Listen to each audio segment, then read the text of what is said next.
According to the National Center for Drug Abuse, over 165 million Americans ages 12 and up are currently abusing drugs or alcohol.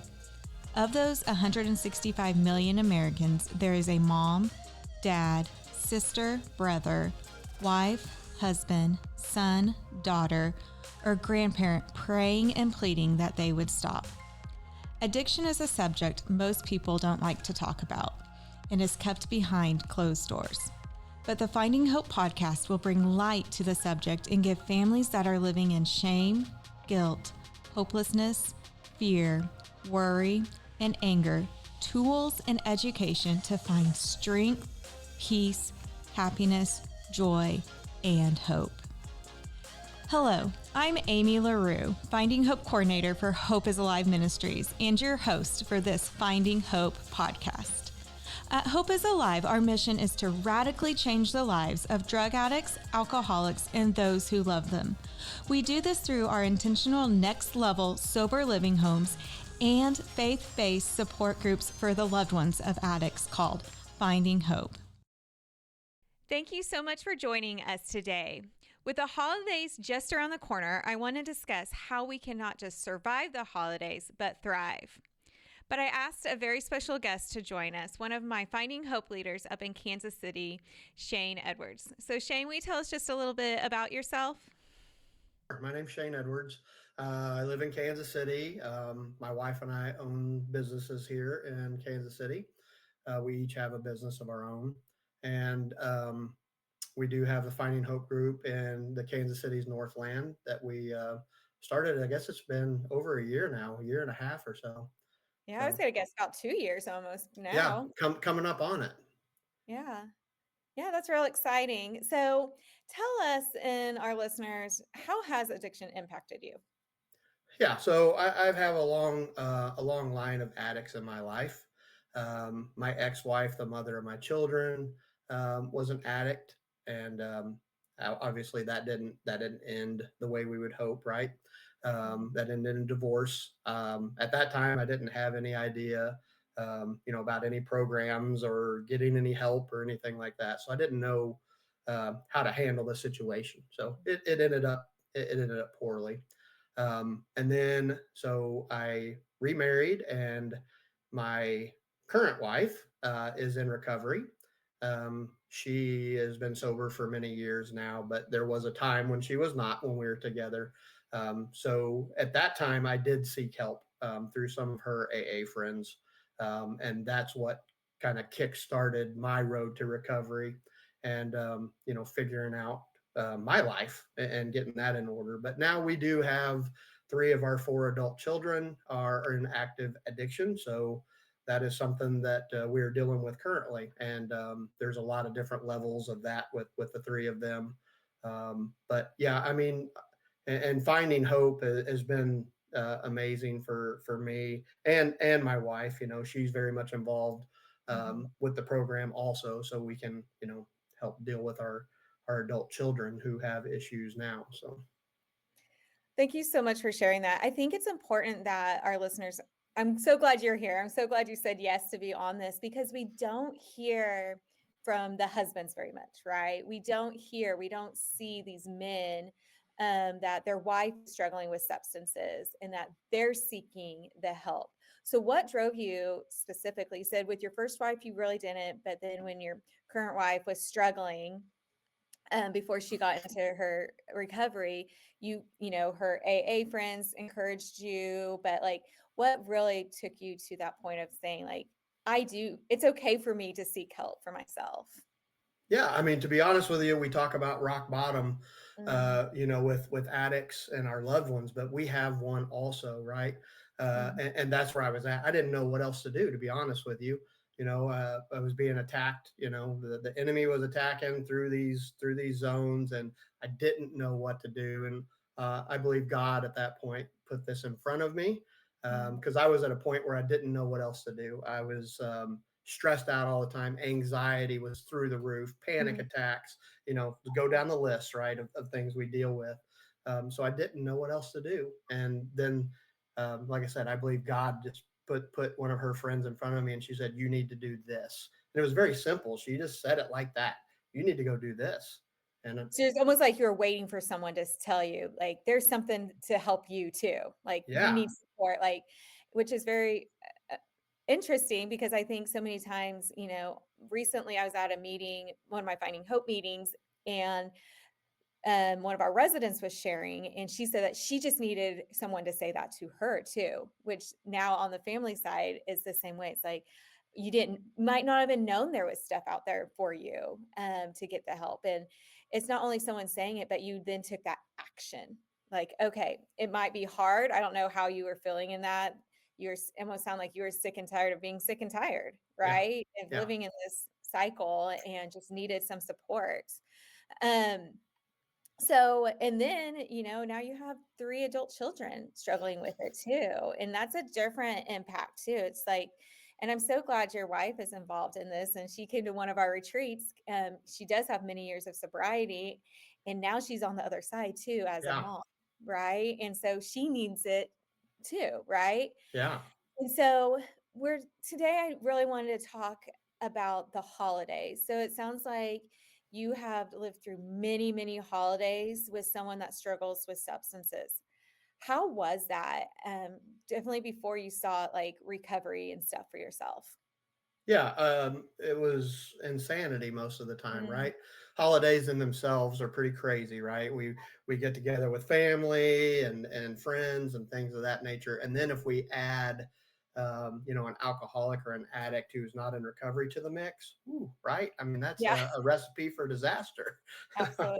And when we don't have a program, we don't know how to handle this. We just go in guns blazing with our loved one who knows how they're acting for the day, right? I mean, we could get several different people that show up with Mhm. in them that day, so it's chaos most of the time.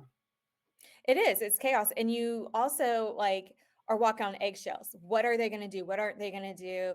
Is this gonna be ruined? Are they even gonna show up? Like, do I wait? They're not here. Am I gonna how Mm. long do we wait before we eat? All those questions. Are they gonna cause a big scene today?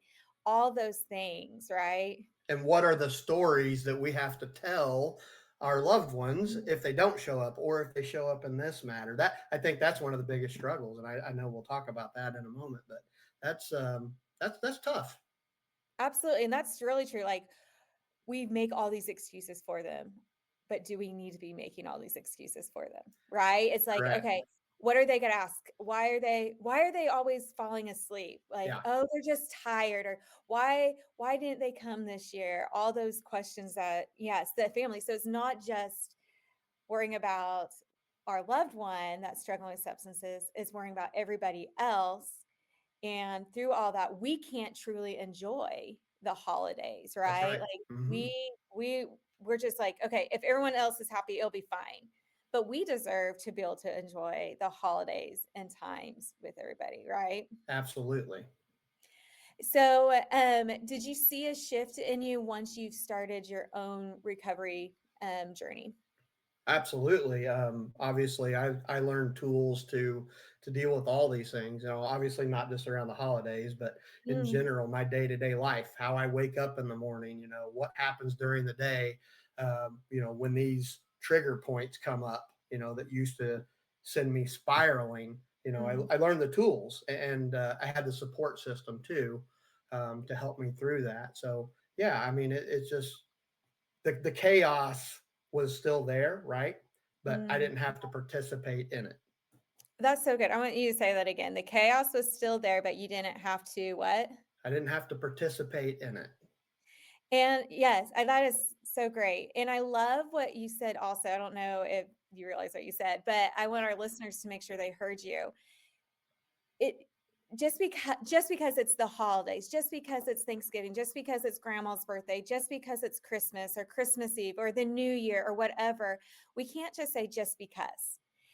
However, our own recovery doesn't change because of something, Right. because it's a holiday, because it's a birthday, it stays the same, and Yes. that's boundaries, right? And that's one of the things I tell people through the holidays is our boundaries don't change.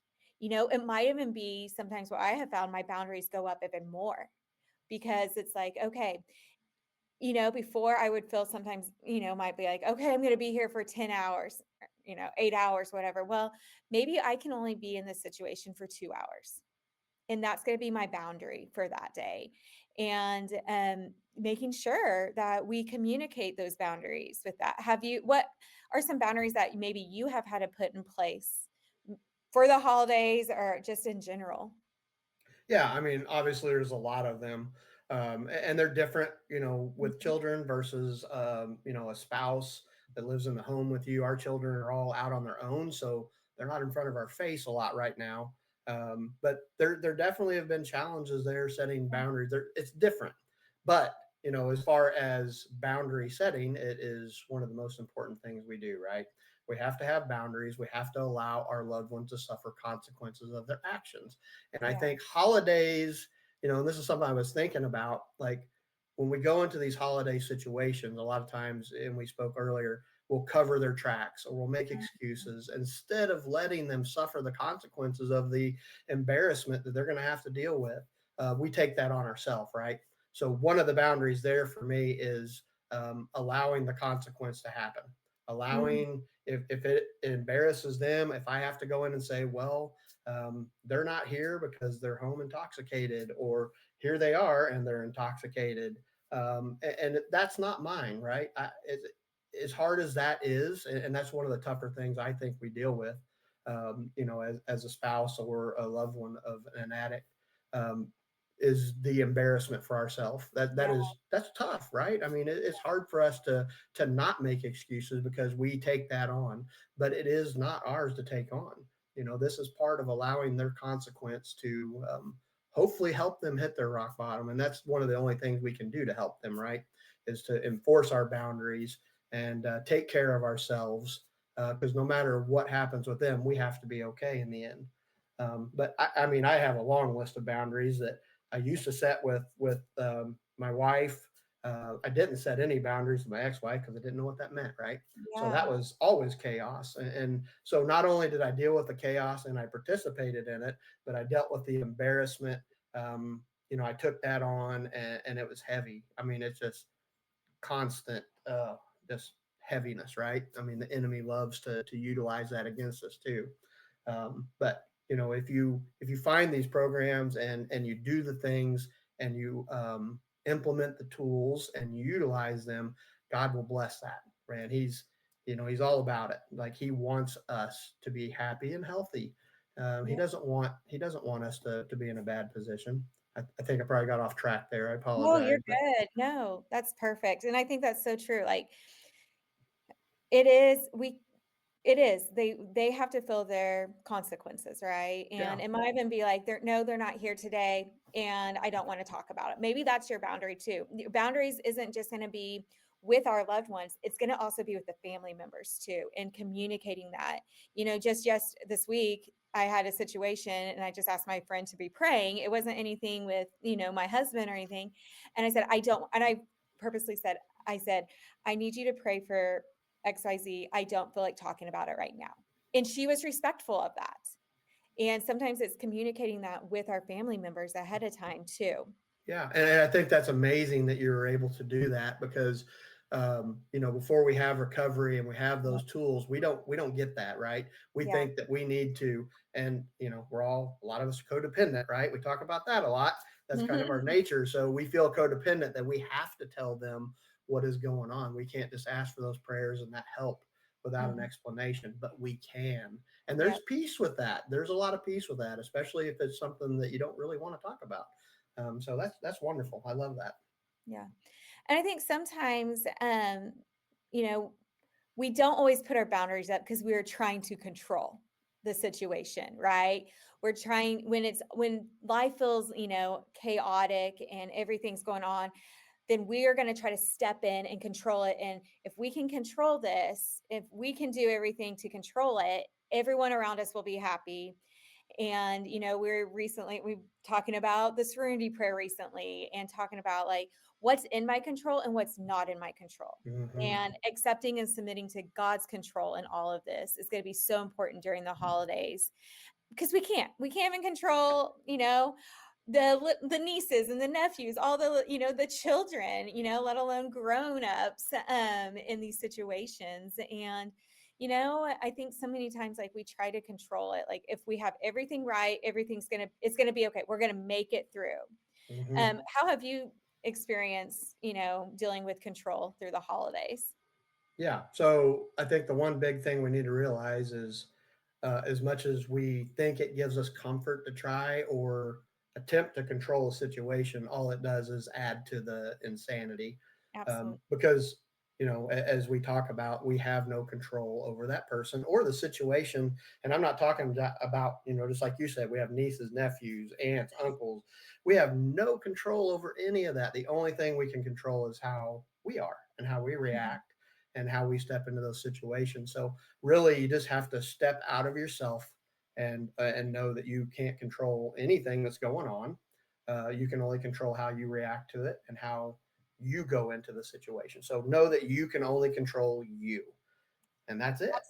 That's absolutely, and that's like surrendering, that serenity prayer again, like, Yeah, Lord, grant me the serenity to accept the things I can't, right? And yeah. giving him that, asking him for that peace in those. And I think sometimes, Shane, with this control, like, we're trying to control it because we have these really high expectations, right? We have these expectations of what we want to, and I think social media has really, because of social media, our expectations are higher because we see what everybody else is doing. We see these family pictures, these cute little Christmas pajamas, matching pajamas, all this. Oh, look at them all playing games, and all these sitting around the table, holding hands, praying. And so we're trying to control that because we have these expectations, Mm, right? That that we want to happen. And a lot of times we say in Finding Hope that unrealistic expectations can lead to realistic disappointments. So let me say that again. Unrealistic expectations can lead us to realistic disappointments. And so what does that mean to you, Shane? mm. Expectations are dangerous. Mm, We can have hope without expectation, mm, because we always want to hope that our loved one's going to get better, that they're going to act right, that the situation is going to be wonderful. It's funny yeah. that you mentioned the Christmas pajamas and all that, because over the last few years, I had this dream and expectation that I could get my family together in the mountains somewhere, get a nice cabin with a Mm, fireplace, and we all have the matching pajamas and all these things. Well, that never happened, mhm, through the things that have happened with the addiction around me.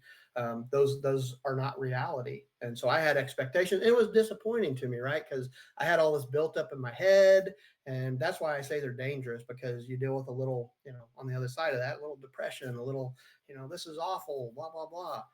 But we quickly use the tools that we were given. So expectations should, I mean, first off, I just don't think you should set them other than I'm going to do this. yeah. I'm going to walk into this situation, and if this happens, this is what I'm going to do. You can't expect that your loved one's going to show up with a Santa Claus hat on and be sober and have a wonderful day. Because even if they are sober, we deal with the other side of their emotions that are connected Mm, to their addiction. So expectations are the devil's playground, man. mm, And then he's going to use those against us on the other side and cause, what I experienced with my expectations. And so always expectations are dangerous, but around the holidays, we have this built up in our head how things should look. We see the people on Facebook, right? That's another dangerous place, because let's be real. How often is it the reality of what we're seeing, right? yep. And we compare ourselves to that. Oh, my family's a mess.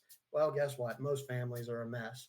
Yes. Um, just because we take nice pictures doesn't mean that things aren't going on behind the scenes. So we have to be cautious with all that. But expectations are dangerous. We just really shouldn't have any, other than it kind of connects to our boundaries, right? Mhm, And yeah. what we know we can control. And that's kind of where it needs to stay, I think.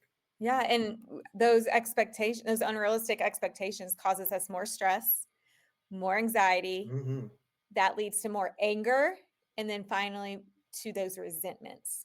And then Yes. we're like, I can't enjoy this Christmas, or I can't enjoy Thanksgiving or this birthday or whatever it might be, whatever celebration. We'll just say celebrations, right? I just can't enjoy it now because it's all gone because I had these expectations. And I think we also have to remember in those, when you have those expectations, or when you not maybe not expectations, that you need to make sure you're communicating it to them. And I think sometimes we have all these thoughts and these ideas, and we're like, oh, they can read my mind. You know, my husband tells me all the time he can't read my mind. I don't understand, but no, just kidding. But like I have to communicate that. Like, and I've over the last few years, I've been really working on communicating, and like, you know, any of that. And that goes with the holidays, is communicating that. Like, in with the boundaries and communicating all of that. Like, okay, I'm gonna come. I only can be here for like 3 hours. You know, where somebody else's expectation might be, oh, I expect them to be here all day. Well, you need to communicate that, like, or even ask them, what are your plans? Like, Hmm. are you going to be here for lunch and dinner? Or, asking them, and that communication will also help your expectations not be disappointed, right? Yeah, that's huge, right? Communication is the ultimate tool here, because yeah, I mean, how dare they not be able to read our minds? That's ridiculous. But yeah, I mean, and I'm like you said, I think it's important that wherever we're going, that we set, here's we're going to be there at noon. We're going to leave at 3 o'clock. That way, there's no, oh, you got to leave, blah blah blah, and that Mhm. causes you stress, right? And that can cause your loved ones stress, even if they had a good day. And there's just it's unneeded, because if we Yeah. talk about things and we set all this stuff up beforehand, then a lot less opportunity for mistakes or miscommunication, right? Yeah. And having a plan, right? Not going in and knowing like, okay, maybe you're gonna say 3 o'clock, and then things have shifted. And so it's like, okay, like I'm okay to stay till 4. And that's okay. But sometimes you just need to know, like, I have this set, and the dynamics of what's going on. It gives you, I don't want to say a way out, but it can, Yeah, to protect your sanity in a sense. But sometimes we can change it a little bit too while we're yeah. there. I look at it like I have to have my escape plan, and I know that sounds bad, but it is what it is, right? This is my escape plan to keep myself in a good place. Yeah. And I think through all of this, you've already talked about this, that support, right? When your wife's friend came to you, it almost sounded like you finally had some sort of support where you Hmm. didn't have it before. And I think so many times during November and December, what we see on our side is people say they're too busy to come to meetings. I'm too busy. I can't do that. I'm like, this is the time you need the support with your people. It's not non-negotiable, right? It's a priority that you put Hmm. in your phone. It's someone says, oh, can you go to dinner? I'd love to go to dinner and exchange Christmas presents or whatever it might be. Like, well, I can't on Monday nights. I know your meetings are on Mondays, or I can't on Tuesday. That's when my Yes. meetings are, right? And so it's that, because we need the supports of this, whether our loved one, and want you guys to hear us, like, this isn't just for if your loved one's struggling with substances. It's for if they're sober or not. You continue to need this support. You continue to need your boundaries. You continue to need to not have unrealistic expectations. But I think it's so important through the holidays we have the support, and not to be scared, Shane, to call somebody, right? We call them hope givers at Finding Hope, to call your hope giver. Oh, I don't want to bother them. No, if they answer, you're not bothered. That's what I tell people. If I answer my phone, you're not bothering me, Right. right? Like, or if I don't answer, if that means I'm in the middle of something, but I'll call you back, right? Because I know how important it is to have the support through the holiday season. How have you felt that before you got into your own recovery versus now that you're in your own recovery? Yeah. I mean, first off, I want to say you really, it really stuck out to me, Amy, what you said is having this program, whether your loved one is sober or not, Mhm. because I thought everything was okay. Right. So I backed out of a recovery program for a while because my wife was sober, had been, everything was moving in the right direction, but boom, then here comes my children Mm. unexpectedly. So, but these tools that we learn in our programs is, um, these are things that we can use in everyday life. You don't have to have an addiction issue in your life to use these tools. They're wonderful for everything we do. But on your question about, having the support system, that I think it's a deal killer. If you don't have a support system, you're probably going to fail. God, of course, but God wants us to have like-minded individuals around us. He wants us to surround ourselves with people that can help us. So there really isn't too many excuses not to go to your meetings.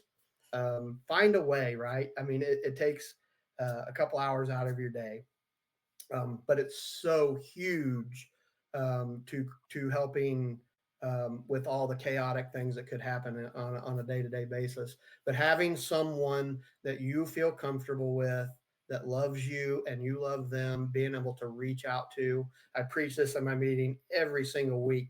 You have to have someone. And we have a great bunch of people who are willing to exchange the phone numbers at our meeting and jump through hoops, and they're there for you, and they'll lay down and help you on the battlefield. You need that person, and holidays should not be an excuse. And that's something you should discuss before they come up with your hope giver. Have that conversation. Hey, if I get in a bad situation, can I call you? You can call me. I'm ready for the phone call. And it really wouldn't even be a big deal. Like, it's not going to take half the day to talk. You may need 5 minutes, just to let them reiterate, that you're doing the right thing, or you need to do this instead, or remind you of the tools that you have to work with. So, yeah, I mean, I just think we need to always be prepping ourselves, um, in case trouble comes. And that's one of the way we can definitely do that. Yeah, absolutely. And I think that's so good. But also, we need to remember through all this, if our loved one is sober, maybe they might be 3 months sober, maybe they're just 1 month sober, maybe they're 10 years sober, right? That they are hopefully working a good program, talking with their sponsors, and they are going to have their own boundaries. They're going to have, because holidays are going to be triggering for them too, just like they are Mm-hmm. for us. And so we have to remember to respect their boundaries as well, not to push their boundaries. It doesn't feel good. We don't want people to push ours, and we don't need to be pushing them. Just to be respectful. Maybe you even need to ask them, like, hey, with the holidays, how can I support you during this holidays? Just ask them, and hopefully they'll respond. And if they don't, that you've already gone that question, and just continue your planning and all of that. And then something somebody once told me too, that's in recovery, Shane, is don't bring up the past.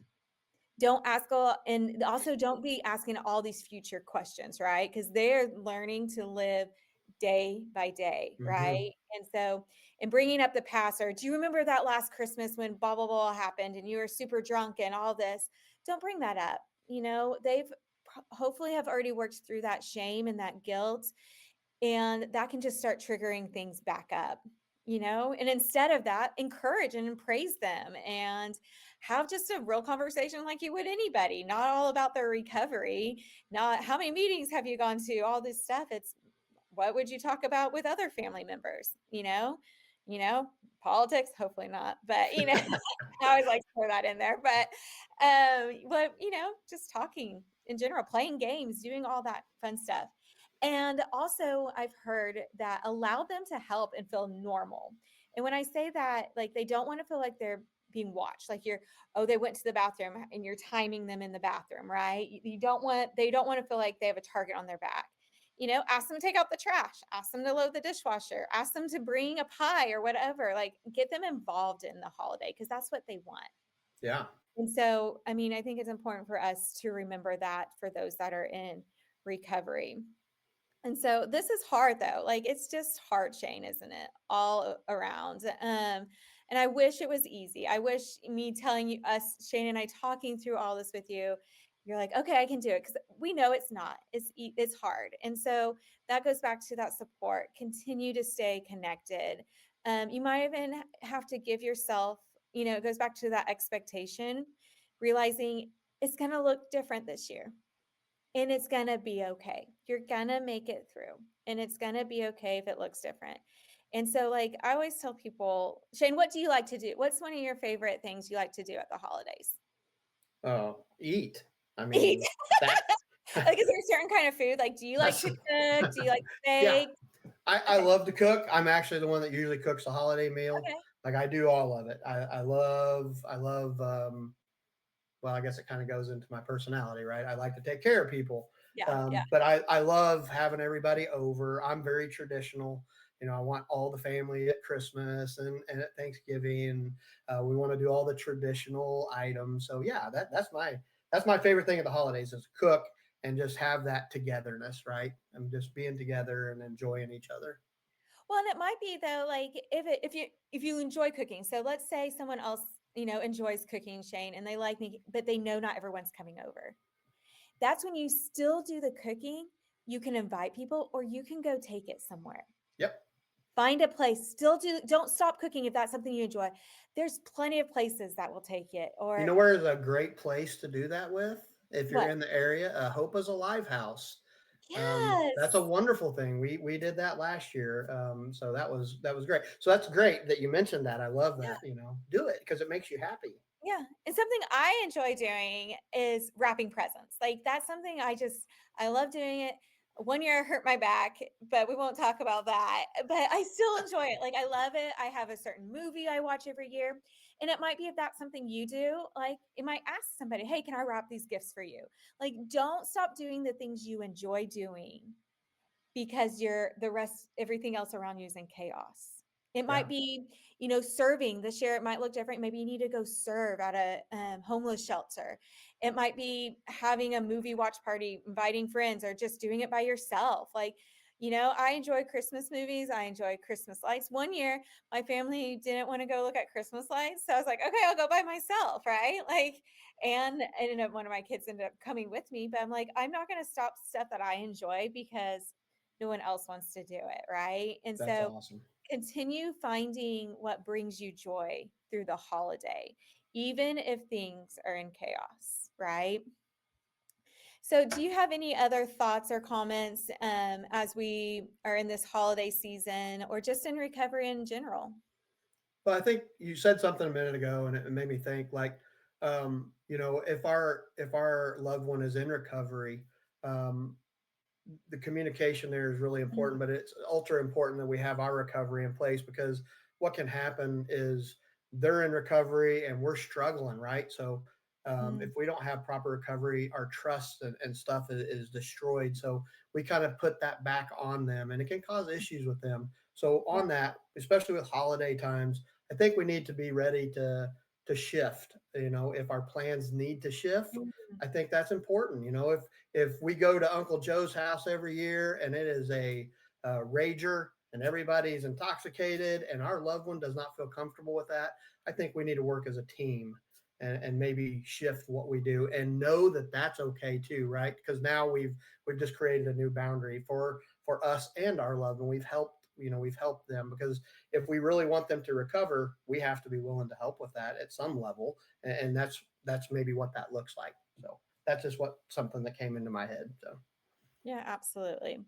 So Shane, you already gave them a challenge. I end my podcast with a challenge each week, and I think that's a good challenge. Is that I'm going to start out with is we need to have our recovery in place no matter what, yeah, and not to let our recovery go to the side because we're in this busy season, right? Our recovery is important today, tomorrow, and a month from now. It doesn't matter what day it is, December 25th, whatever it is. So that's one of my challenges is to keep your recovery in place. I also want to encourage you all to think through your boundaries. Do you need to shift any of your boundaries for this holiday season? And do you need to communicate those boundaries with those around you, your friends and your family? I also want to encourage you and challenge you to look at your expectations for this year. What are those expectations? And are they realistic or not? And then have you communicated those expectations with those around you?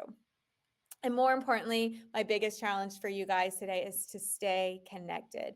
Continue to get the support that you need. Maybe your in person meeting is you have like my kids have choir concerts. I get it. I'm going to my kids' choir concert. But I might then that week, instead of not being at my meeting, I will find a Zoom meeting, because we have Zoom meetings that we can get connected to as well. So continue to stay supported this holiday season. So thank you guys so much for joining us this week. And you can learn more about Finding Hope at FindingHope.Today. But before you go, I would love for you to give us a 5-star review, share this on social media, and subscribe to this podcast so you don't miss our next hope-filled episode. Thanks again for joining me, Amy LaRue, with our special guest, Shane Edwards, in this episode of Finding Hope. And remember, you are not alone. It's not your fault. There is hope.